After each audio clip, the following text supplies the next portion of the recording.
Olá, meu amigo e minha amiga, meus irmãos em Cristo. Estou aqui passando para motivar você a estudar, para entender melhor a Bíblia.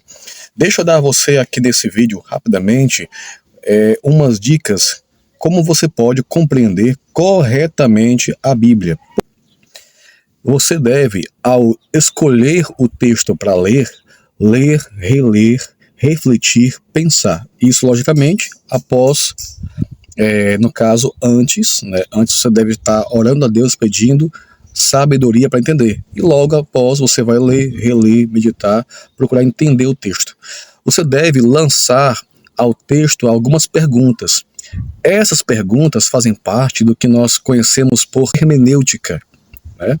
Hermenêutica é uma palavrinha grega que nada mais é do que a arte de interpretar, de entender o conteúdo bíblico. Quais são essas perguntas que você deve fazer ao texto?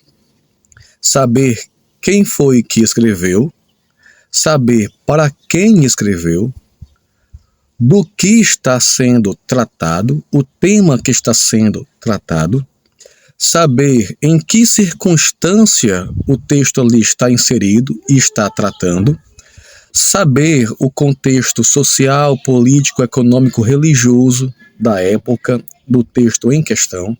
Repetindo, veja o contexto histórico, social, político, econômico, veja quem é o autor, para quem está escrevendo, em que circunstância escreveu, veja também qual é o assunto tratado, e isso você pode ver no capítulo em si, ou nos versos anteriores ou posteriores, pelo menos. Esse conjunto de perguntinhas que você lança ao texto é o que nós chamamos de contexto. Conhecer o contexto do texto. Olha que interessante. Ficou fácil, não é? Agora, muita gente fala assim, você está tirando o texto do contexto. Como é que se tira o texto do contexto? É justamente quando você ignora quem escreveu, para quem escreveu, a circunstância que foi escrita, o tema que está sendo tratado ali no texto, o contexto histórico, político, religioso, econômico. Tudo isso faz parte do que você precisa saber para entender determinado assunto. Faça isso e você não vai errar mais.